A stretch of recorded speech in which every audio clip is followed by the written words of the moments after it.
Dear friends, welcome to the Mindful Maya podcast. This is a podcast dedicated to understanding the phenomenon of the mind and be free from its conditions. The series features various talk shows given by the mystic Maya around the world in what he calls the conversation from the silence to the silence.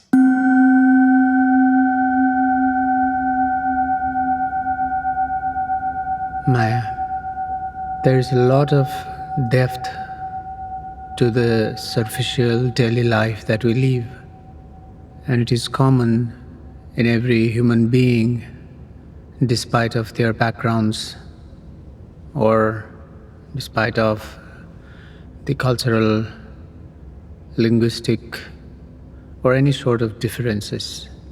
There is an interconnecting background, and in this background there are certain patterns, certain way things function, and it connects everything that everyone does around the planet.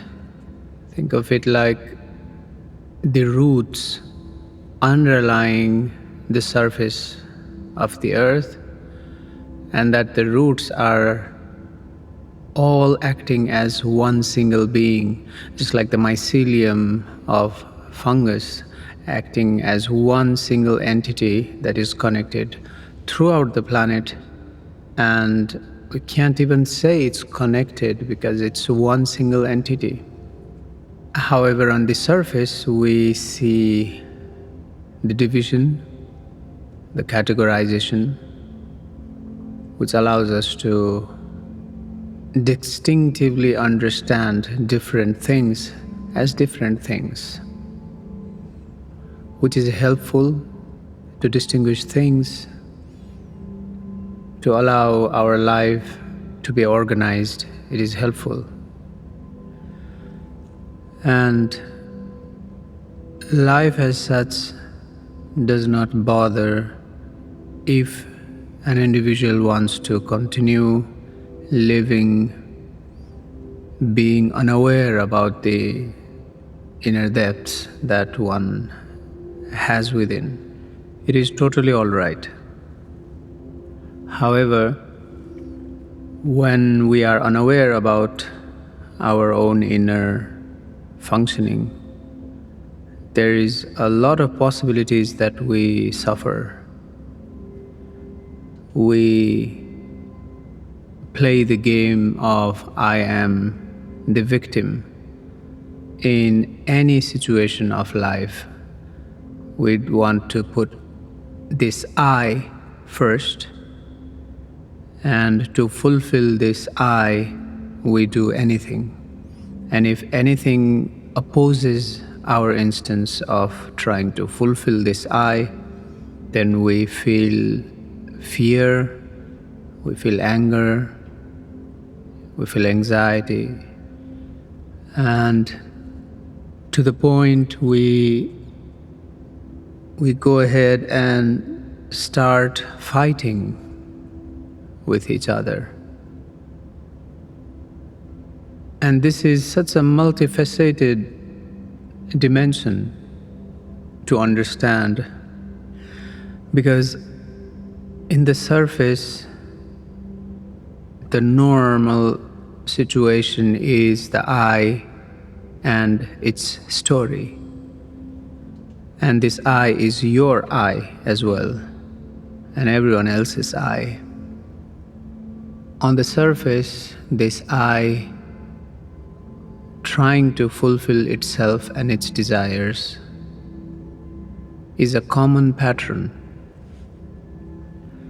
And the suffering that arises because whenever there is desire and the desire is not met, there is suffering. Yet we don't understand this principle that whenever the desire is not met, there is suffering. If we think about it for a while, it is possible for everyone to see that this is the case. And yet, this first introspection of asking, why do I suffer, starts the journey of self-realization. And the journey of self-realization is not just looking towards the good side that you do or that you are. And obviously we all naturally show, or at least try to show, our good side to the world. And what happens is, the more we try to show our good side to the world, to a person, to a group of people, and in general to the world, the more we try, the more we use our internal energy, the more we have to push this idea that I am good. The more we do this, more we try to suppress all the negativity that we have. And the case is that we don't even want to acknowledge all the bad things, all the negativity that we have, not to the others, not even to ourselves. We don't want to acknowledge the negativity that we have. We don't want to understand that there is equal amount of negativity inside of us.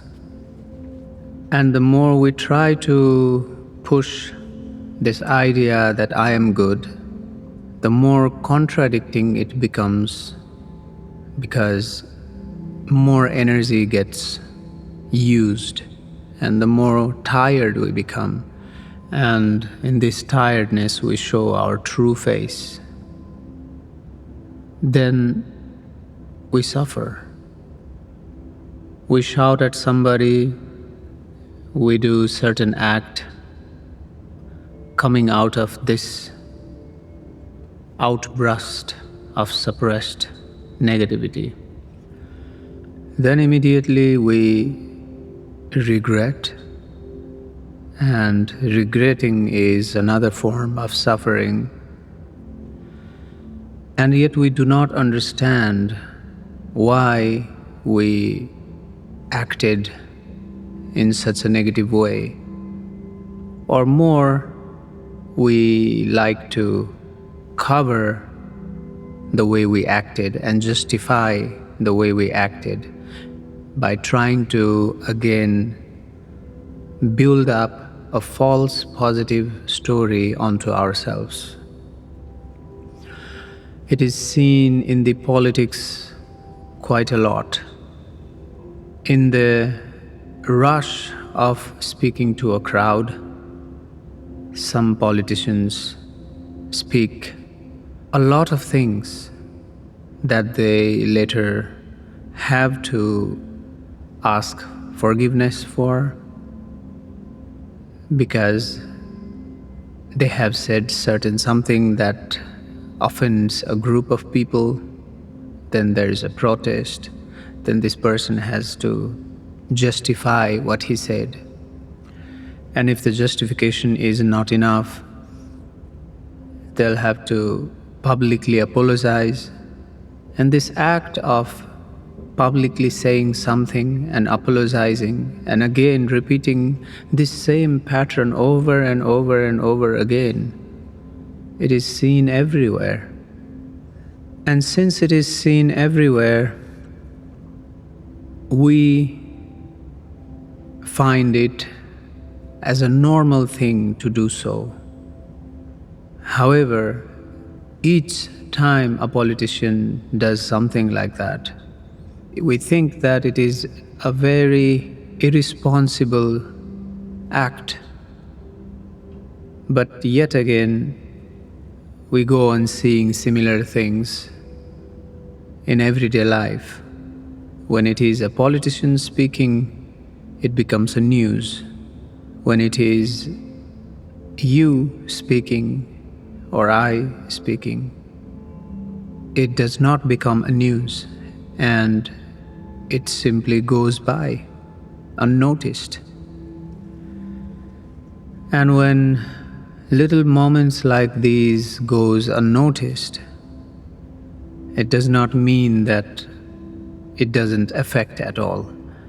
When things go unnoticed, it simply means that our surface of the mind does not think it is a valuable thing to hold on to. So it throws it in the subconscious mind. And the more similar things it starts to throw in the subconscious mind, we become programmed by this subconscious mind to ultimately suffer. And this suffering is triggered by yet another external factor, external incident. For example, somebody says something to you and suddenly all those suppressed energies, suppressed emotions that the surface of the mind did not think was important and threw it deep into the subconscious now starts to boil up. And when it boils up, it violently boils up. And now we have to also understand that the mind works, let's say, primarily in two different paths. The first path being of a common mind or a collective mind or group mind, and the second path being the individual mind. And the group mind is a set of ideas that many different people follow, or let's say many different people's mind follows. And when this happens, there is a certain sense of belonging, a sense of safety. Attaching ourselves to this group provides us a sense of safety and satisfaction. And group mind forms primarily with isms or ideologies, or to a certain purpose. And the purpose evidently becomes ideologies. And of course, there are many group minds in these settings, that there are many ideologies, and there are differing ideologies on the similar subjects, in similar topics. Religion, for example, is a very good example of different ideologies, or political viewpoints are example of very different ideologies working in group mind. And just like religion, it works similarly in the politics, that the mind, the group mind of a person, one single person, let's say, starts to see that if there are thousands of people and growing number of people in their ideology, then the thoughts of this person starts to act in a way that it thinks it is superior to the rest of the world. And we have seen that again and again throughout the history, and even in the contemporary societal structure these days. And most probably it will be the same in the future of humanity as well. So the group mind has certain mechanisms it needs to go through, or certain mechanisms by which it functions.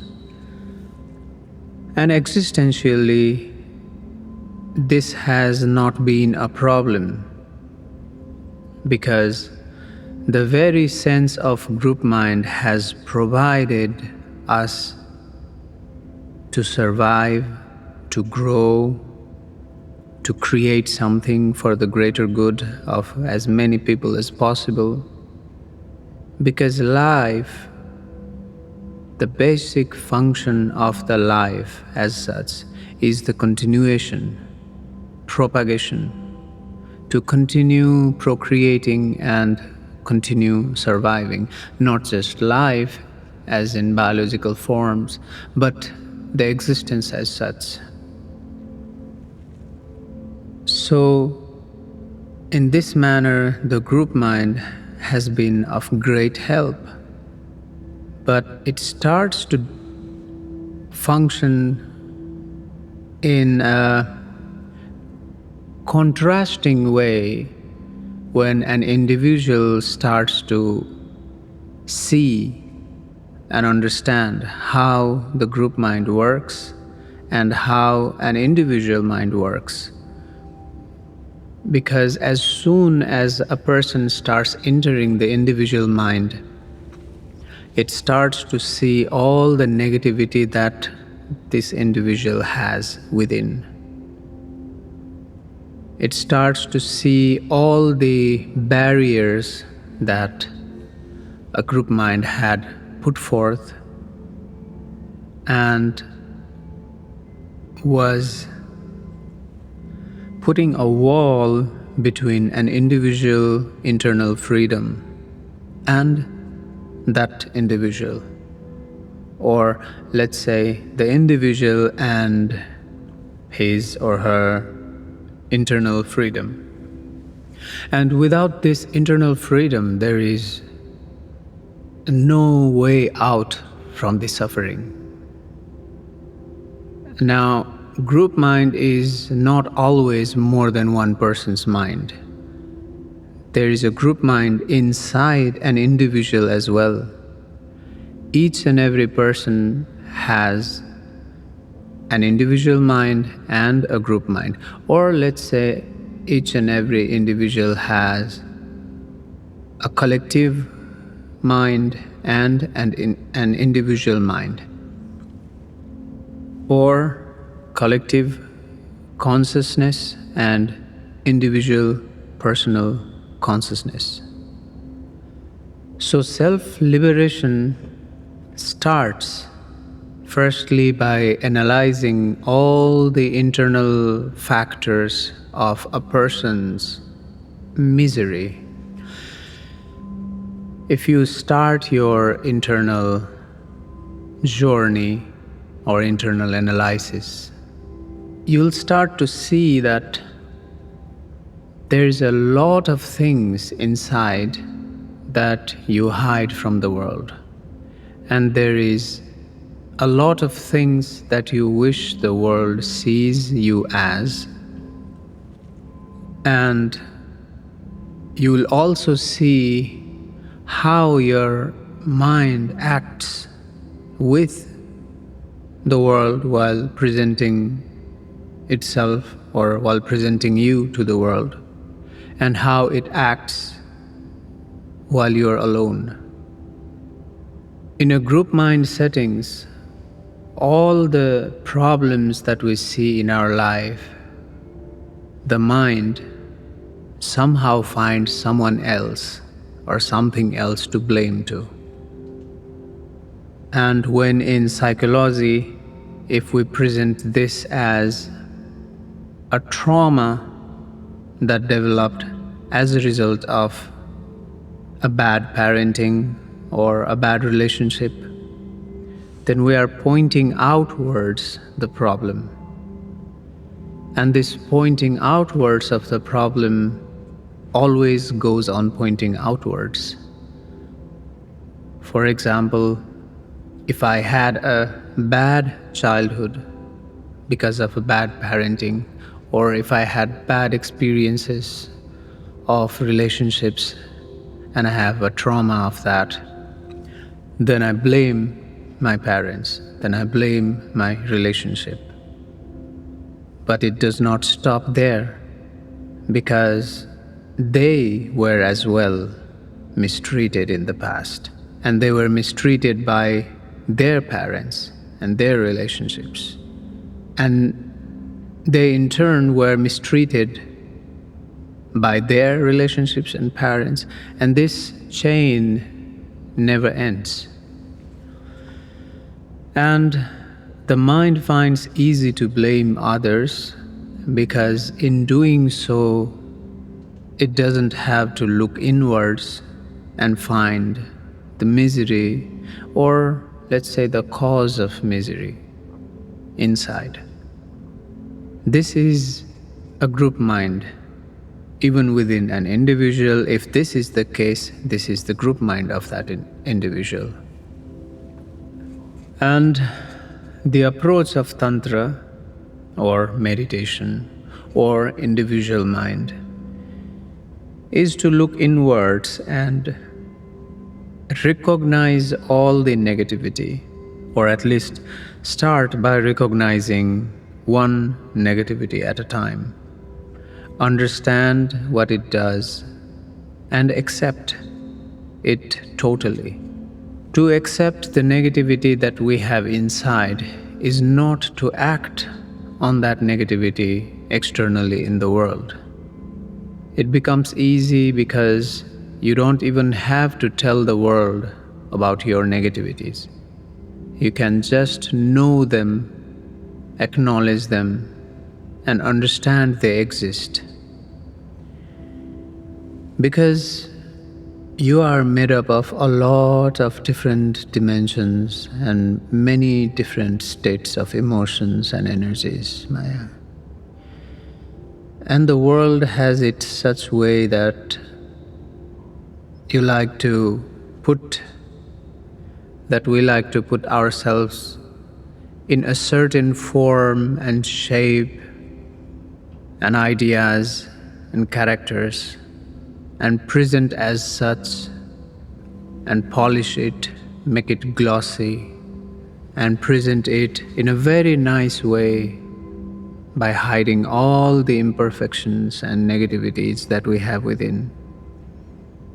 And we like to keep on maintaining that state of our presentation.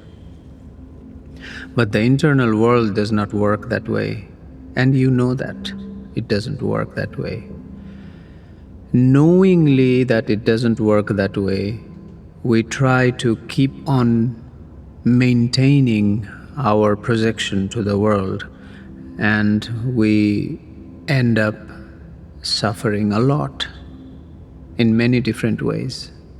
So the self-realization starts by understanding very small imperfections and negativities that we have inside and accepting them with ease, knowing that they exist as an integral part of our beings. Since we cannot separate the day from night, how can we expect to separate all the negativities that exist within us? And excluding them does not mean they don't exist. It only means that we are suppressing them. And whatever emotions and whatever energy we suppress, they find their own way of expressing themselves in a very uncertain and unpredicted way. And in a lot of cases, this results in mental disorders because the suppression is just too much. It needs to find its way out. And to understand these different patterns that we have inside, we can take help from a therapist or a psychologist. But the best way still is to see all these things by yourself inside. Because every person can be their own psychologist and therapist. We are in such a world that we are never told that we can be our own therapist. We need help in this level from someone else. What therapists do is they listen to your story as an observer and show you different options of how you could think about a certain situation, how you could act. They simply show you options. They simply show you your own story from different vantage points. And your conscious will to accept your own internal cycles, patterns, states of your own stories. You can become your own observer, and in doing so, see your own story in different vantage points. And this accelerates the process of self-realization. It not only shows you who you are in your totality, it shows you what you can be in your totality. So self-realization is not about knowing how good you are. It is indeed about knowing how bad you can be. And it takes a lot of courage to learn all the bad things that you can do. It takes a lot of acceptance. It takes a lot of shadow work, because all the time, every little tiny negative moments that you have suppressed enters inside, gathers up, and becomes a deeper shadow of your own self.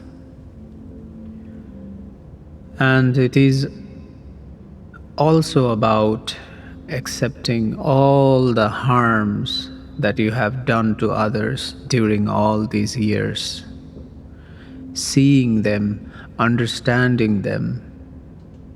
This creates humility in you, which is an integral part, an inseparable part of, or let's say it is an inseparable requirement to understanding yourself totally, of knowing who you are totally, or finding your internal total peace and freedom.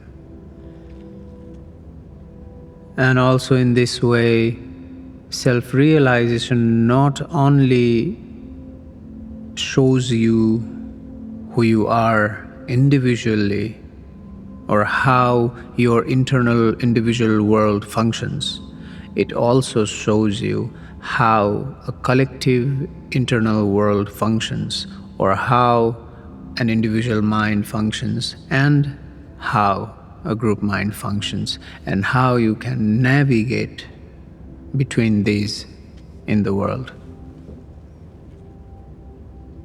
And the more we are connected with the global access of internet, the more we seem socially disconnected.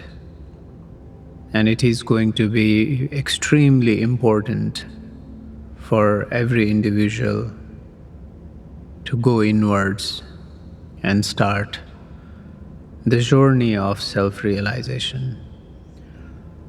Otherwise, conflicts between the group minds is always inevitable, and self-realization thus becomes more and more of an immense importance to every individual minds in humanity.